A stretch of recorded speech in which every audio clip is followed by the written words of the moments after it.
Hi കൂട്ടുകാരെ. അപ്പോൾ ഞാൻ ഇന്നലെ ഒരു വീഡിയോ ഇട്ടായിരുന്നു. ഞാനും എൻ്റെ ചേച്ചിക്കും ഒരു യാത്രയിലാണെന്ന് പറഞ്ഞിട്ട്. അപ്പം മഴയും പിടിച്ച് രണ്ടുപേരോടെ എവിടെ പോകുന്നു എന്നൊക്കെ ചോദിച്ചിട്ട് മെസ്സേജൊക്കെ വന്ന് കിടക്കുന്നതുണ്ട്. അപ്പം ഇറങ്ങുമല്ല പോയത്, നമ്മൾ ക്ഷേത്ര ദർശനത്തിന് പോയതാണ്. അപ്പം അത് ഏത് ക്ഷേത്രമാണെന്നല്ലേ ഒരുവിധപ്പെട്ട എല്ലാവർക്കും അറിയാം, ചക്കുളത്ത് ദേവീ ക്ഷേത്രം. അവിടെ പോയത്. അപ്പോൾ നമ്മളവിടെ സ്റ്റേ ചെയ്തിട്ട് വൈകിട്ട് പോയി ദീപാരാധനയൊക്കെ തൊഴുത് തിരിച്ചു വന്ന് പിന്നെ സന്തോഷത്തോടെ ഇരുന്ന് രാവിലെ പിന്നെ ചേച്ചി വീണ്ടും പോയി അർച്ചനയോ വഴിപാടൊക്കെ നടത്താൻ വേണ്ടിയിട്ട് പോയി. അപ്പോൾ ചേച്ചി തൃശ്ശൂരുള്ളതാണ് കേട്ടോ, എൻ്റെ ചേച്ചിപ്പാണ് തൃശ്ശൂരുള്ളതാണ്. അപ്പോൾ ചേച്ചിപ്പാണ് നമുക്കൊരു 9-10 വർഷത്തോളം ആകുന്നു എൻ്റെ ഒരു ഫ്രണ്ടായിട്ട്. ഇപ്പം എൻ്റെ ഒരു നല്ലൊരു കൂട്ടുകാരിയാണ്, നല്ലൊരു ചേച്ചിയാണ്, നല്ലൊരു വഴികാട്ടിയാണ്, നല്ലൊരു അമ്മയാണ്, അങ്ങനെ എന്തൊക്കെയോ ആണ് എനിക്കിപ്പം. എൻ്റെ ഹസ്ബൻഡിനും അങ്ങനെ തന്നെ. എൻ്റെ ഹസ്ബൻഡിന് ചേച്ചി എന്നൊക്കെ പറയുന്നതിനേക്കാളും അവന് അമ്മയാണെന്ന് പറയുന്നതാണ് എനിക്കിഷ്ടം. അവൻ്റെ അമ്മയാണെന്ന് പറയുന്ന അവനും അമ്മയാണ്, അവനും അങ്ങനെ തന്നെയാണ്, അമ്മയാണെന്നാണ് പറയാറ്. എൻ്റെ അമ്മയാണ് എന്നാണ് പറയാറ്. അപ്പം ചില ബന്ധങ്ങളൊക്കെ, അതായത് കൂടപ്പുറപ്പോ അമ്മയോ ചേച്ചിയോ ഒക്കെ ആവാൻ വേണ്ടിയിട്ട് നമുക്ക് ഒരമ്മയുടെ ഗർഭപാത്രത്തിൽ ജനിക്കേണ്ട കാര്യമൊന്നുമില്ല, അതിൻ്റെ ആവശ്യമില്ല. നമ്മളെ പരസ്പരം മനസ്സിലാക്കാൻ കഴിഞ്ഞാൽ മാത്രം മതി. അങ്ങനെ എനിക്ക് കിട്ടിയതാണ് ഈ സോഷ്യൽ മീഡിയയിൽ നിന്ന് ഈ ചേച്ചിപ്പണിനെ. അപ്പം സോഷ്യൽ മീഡിയ വഴി നമുക്ക് നല്ല കാര്യങ്ങളുമുണ്ട്, ചീത്ത കാര്യങ്ങളുമുണ്ട്. അതിൽ നല്ല ഒരു ഭാഗമാണ് എനിക്ക് ചേച്ചിപ്പണി. അപ്പം എൻ്റെ ഭർത്താവിന് ഒരമ്മയും. അപ്പോൾ ഞങ്ങൾ 3 പേര്, എൻ്റെ ഹസ്ബൻഡും ഉണ്ടായിരുന്നു ഇന്നലെ ഞങ്ങളുടെ കൂടെ. അപ്പോൾ ഞങ്ങൾ 3 പേരോടെ ക്ഷേത്ര ദർശനമൊക്കെ കഴിഞ്ഞ് അന്ന് ഹാപ്പിയായിട്ട് രാവിലെ ചേച്ചി വീണ്ടും പോയിട്ട് ക്ഷേത്ര ദർശനം നടത്തി. ചേച്ചി ഞങ്ങൾ രാവിലെ തിരുവല്ല കൊണ്ടുവന്ന് ബസ് കയറ്റി വിട്ടു. തൃശ്ശൂരാണ് ചേച്ചിയുടെ വീട്. അപ്പം ചേച്ചിയെ ബസ് കയറ്റി വിട്ടിട്ട് ഞങ്ങൾ പോന്നു. അപ്പം തൃശ്ശൂർ ഉള്ള ചേച്ചിക്ക് ബസ് കയറ്റി വിട്ട് കുറേ കഴിഞ്ഞപ്പോൾ ഒരു മെസ്സേജ് വന്നു, ചേച്ചി പോയ വണ്ടി ബ്ലോക്കായിട്ട് പകുതി വഴിക്ക് കിടക്കുന്നു എന്ന് പറഞ്ഞിട്ട്. അപ്പോൾ ഞങ്ങൾക്ക് ഭയങ്കര വിഷമമായി, എന്ത് ചെയ്യാൻ പറ്റുമെന്ന് അങ്ങനെ വിചാരിച്ച് ഞങ്ങൾ പേടിച്ചു. അപ്പോൾ കുറച്ച് കഴിയുമ്പോൾ വീണ്ടും ചേച്ചി ഒരു മെസ്സേജ് ഇട്ടു, ബസ്സുകാർ ആ ബസ്സിലുള്ളവരൊക്കെ വേറെ ബസ്സിൽ കയറ്റി വിട്ടിട്ടുണ്ട് എന്ന് പറഞ്ഞിട്ട് തെച്ച് സുരക്ഷിതമായിട്ടൊരു വണ്ടിയിലുണ്ട് എന്ന് പറഞ്ഞിട്ട് മെസ്സേജ് വന്നു. അപ്പോൾ വീട്ടിൽ ചെന്നിട്ട് വിളിക്കാം മോളെ എന്നൊക്കെ പറഞ്ഞിട്ട് എനിക്ക് മെസ്സേജ് വന്നു. എൻ്റെ ഹസ്ബൻഡിന് മെസ്സേജ് ഇട്ടു. അപ്പം ഇപ്പോൾ കുറച്ച് മുമ്പ് ഞാൻ ഈ വീഡിയോ ചെയ്തതാണ്, കുറച്ച് മുമ്പ് ചേച്ചി വിളിച്ചു വീട്ടിലെത്തി എന്ന് പറഞ്ഞിട്ട്. അപ്പോൾ ഞാൻ പറഞ്ഞു കഴിച്ച് അല്ല എന്തെങ്കിലും ചായ കാപ്പിയൊക്കെ കുടിച്ച് ഫ്രഷ് ആവുമെന്ന് പറഞ്ഞു അങ്ങനെ ഇരിക്കുന്നു. പിന്നെ അപ്പം ഞങ്ങൾ മഴയൊന്നും വെയിലൊന്നും ഒന്നും ഇല്ലാതെ ഞങ്ങൾ പോയത് ഒരു ക്ഷേത്രത്തിലാണ്, ഒരു ദേവീ ക്ഷേത്രത്തിലാണ്. ഓരോരുത്തർക്കും ഓരോ ആരാധനാലയങ്ങളാണല്ലോ, ഓരോരുത്തരുടെ വിശ്വാസങ്ങളാണ്. അപ്പം എൻ്റെ ജീവിതത്തിൽ ഞാൻ പണ്ടൊക്കെ എന്ന് പറഞ്ഞാൽ ഭയങ്കര ഈശ്വരവിശ്വാസിയായിരുന്നു കേട്ടോ. ദിവസവും അമ്പലത്തിൽ പോകാൻ പറ്റുമെന്നുണ്ടെങ്കിൽ നമ്മൾ പത്തനംതിട്ടക്കാർ അമ്പലത്തിൽ പോകാമെന്ന് പറയും. അമ്പലമാണ് ഞങ്ങൾക്ക് മെയിൻ. ക്ഷേത്രം എന്ന് പറയുന്നത് ഏത് സ്ഥലക്കാർ ഏറ്റവും കൂടുതൽ പറയുന്നതെന്ന് എനിക്കറിയത്തില്ല. പക്ഷേ നമ്മൾ വീഡിയോയ്ക്കൊക്കെ വേണ്ടിയിട്ടാണ് ഞാൻ ക്ഷേത്രം എന്ന് പറയുന്നത് കേട്ടോ. കൂടുതൽ ഞങ്ങൾ അമ്പലം തന്നെ വിളിച്ചു. ഞാൻ അമ്പലത്തിൽ പോകുക എന്ന് പറഞ്ഞാലാണ് അത് ഭംഗിയുള്ളത്. അപ്പം പണ്ടൊക്കെ എന്ന് പറഞ്ഞാൽ ഞാൻ എല്ലാ ദിവസവും വൈകിട്ട് അമ്പലത്തിൽ പോകുമായിരുന്നു, ദീപാരാധന തൊഴാൻ പോകുമായിരുന്നു. പിന്നെ കല്യാണമൊക്കെ കഴിഞ്ഞു, ജീവിതത്തിൽ പരാജയങ്ങൾ അങ്ങോട്ട് പോകെ ഈശ്വരനോടുള്ള വിശ്വാസമേ നഷ്ടപ്പെട്ടു. അങ്ങനെ ഞാൻ ഒരു 8-9 വർഷം കൊണ്ട് ഒരു ദേവാലയങ്ങളിലും അങ്ങനെ പോകാറൊന്നുമില്ല. നിന്ദിച്ചിട്ടല്ല, എനിക്ക് തന്നെ തോന്നുന്നു ഈശ്വരനെ ഒത്തിരി വിളിക്കുമ്പം പരീക്ഷിക്കുവാണോ ആ പരീക്ഷണങ്ങളൊന്നും ഏറ്റുവാങ്ങാനുള്ള ശക്തി ഇല്ലാത്തത് കൊണ്ട് തന്നെയാണ് നമ്മൾ ഓരോരുത്തർ പറഞ്ഞു കണ്ടിരിക്കും, എത്രത്തോളം ഈശ്വരനോട് അടുക്കുന്നോ അത്രത്തോളം പരീക്ഷണങ്ങളെ അതിജീവിക്കേണ്ടി വരും. അങ്ങനെ പറഞ്ഞു കേട്ടിട്ടുണ്ട്. സത്യമായിരിക്കാം, സത്യമല്ലായിരിക്കാം. ഞാനിതൊക്കെ പറയുമ്പം പലരും എന്നെ കുറ്റപ്പെടുത്തി കളിയാക്കിയൊക്കെ ചെയ്യും. പക്ഷെ അനുഭവം കൊണ്ട് പറയുക, ജീവിതത്തിൽ എന്തെങ്കിലും ഒരു മോശം അനുഭവം അല്ലെങ്കിൽ വിഷമഘട്ടം വന്ന ഒരാൾക്ക് മാത്രമേ അത്ര ആഴത്തിൽ അതിനെപ്പറ്റി പറയാൻ പറ്റൂ. എൻ്റെ അനുഭവം കൊണ്ട് തന്നെ പറയുക, ഞാൻ ഒരുപാട് ഈശ്വരനിൽ വിശ്വസിച്ചിരുന്ന ആളാണ്. പക്ഷെ ജീവിതം പരാജയത്തിലോട്ട് പോയി കഴിഞ്ഞപ്പോഴത്തേക്ക് ഈശ്വരനുള്ള വിശ്വാസമൊക്കെ അങ്ങോട്ട് മാറ്റി വെച്ചു. പക്ഷെ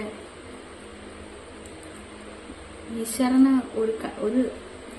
ഒരു പ്രാവശ്യം കരയിച്ചു, അല്ലെങ്കിൽ പല പ്രാവശ്യം നമ്മളെ കരയിച്ചിട്ടുണ്ടെങ്കിൽ അത് നമുക്ക് അതിനേക്കാൾ ഒരുപാട് സന്തോഷം മനസ്സിന് തരാനായിരിക്കുമെന്ന് പിന്നീട് എനിക്ക് മനസ്സിലായി തുടങ്ങി എൻ്റെ ഇപ്പോഴത്തെ ലൈഫ്.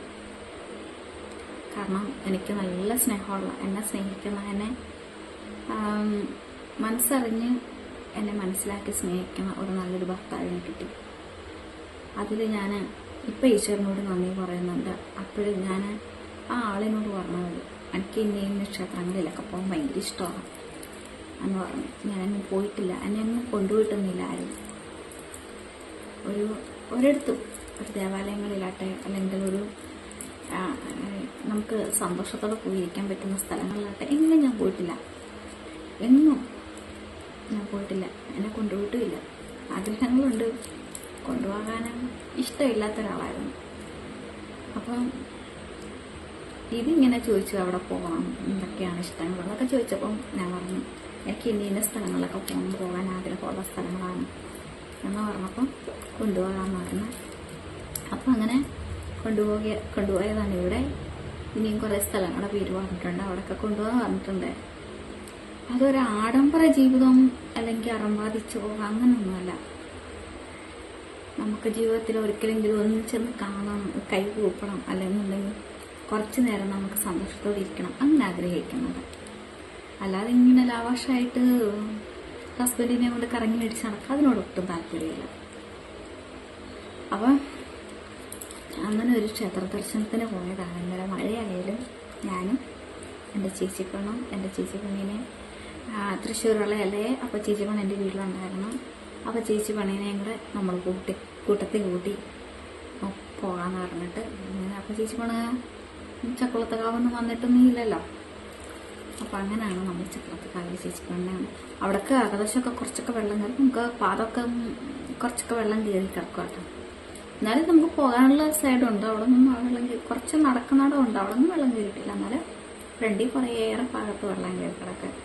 അപ്പം ചക്കുളത്തൊക്കെ ഉള്ളവർക്ക് ഈ വീഡിയോ കേൾക്കുകയാണെങ്കിൽ മനസ്സിലാവും, അമ്പലത്തിലൊക്കെ പോകുന്നവർക്ക് മനസ്സിലാവും വെള്ളം എത്രത്തോളം ഉണ്ടെന്നുള്ളത്. എന്നാലും നമുക്ക് പോയി വരാൻ തൊഴുകാനൊക്കെ നല്ല ഇതാണ്. ഞാൻ പണ്ട് ആഗ്രഹിച്ചതിലൊരു ക്ഷേത്രമാണ് ചക്കുളത്ത്. പിന്നെ ഗുരുവായൂർ പോകാൻ ഭയങ്കര ഇഷ്ടമുള്ളവരാണ്. പോകാൻ സാധിച്ചിട്ടില്ല, അപ്പം എന്നെ കൊണ്ടുപോകാൻ പറഞ്ഞിട്ടുണ്ട്. അപ്പം അത്ര തന്നെ നമ്മൾ ഈശ്വരൻ എത്രമാത്രം നമ്മളെ കരയിച്ചോ അത്രമാത്രം നമുക്കൊരു സന്തോഷവും ഈശ്വരൻ ഒരുക്കി വെച്ചിട്ടുണ്ടാവും. അതെൻ്റെ ജീവിതാനുഭവം കൊണ്ട് ഞാൻ മനസ്സിലാക്കിയൊരു കാര്യമാണ്. ഞാൻ ഒരുപാട് കണ്ണുനീര് കുടിച്ചതിന് ഈശ്വരൻ എനിക്കൊരു നല്ല വഴി ഒരുക്കി തന്നു. അതിന് ഞാൻ ഈശ്വരനോട് മാത്രമേ നന്ദി പറയുന്നുള്ളൂ.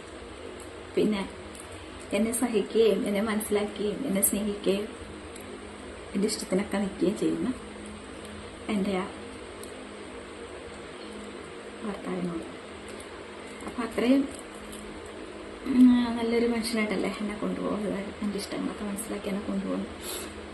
അപ്പം ഇന്നലെ നമ്മൾ രണ്ടുപേരും, ഞാനും എൻ്റെ ചേച്ചിപ്പണവും പറഞ്ഞിട്ട് ഞാൻ പോസ്റ്റ് ചെയ്തത്. അപ്പം ഞാനും എൻ്റെ ചേച്ചിപ്പണവും എൻ്റെ ഹസ്ബൻഡും കൂടെ പോയത് ചക്കുളത്തക്കാവ് ദേവി ക്ഷേത്രത്തിലാണ്. മഴയായാലും നമ്മൾ പോയത്. അവിടെ എല്ലാവർക്കും ഇഷ്ടമായി എന്ന് വിചാരിക്കുന്നു. പിന്നെ ഒരുപാട് പേർക്കൊരു വിഷമമല്ല, ഒരു ചോദ്യചിഹ്നം കിടപ്പുണ്ട്. ആള് ആരാണ്, ആള് ആരാണ്, എൻ്റെ ഹസ്ബൻഡ് ആരാണ് എന്ന് സോഷ്യൽ മീഡിയ കുറച്ച് പേർക്ക് അറിയാവുന്ന ആൾക്കാരുണ്ട്. പക്ഷെ ആള് വരും, ഞാൻ കാണിക്കാം. ആളിനെ കുറച്ചൊന്ന് വെയിറ്റ് ചെയ്തേ പറ്റൂ. അതുകൊണ്ടാണ്.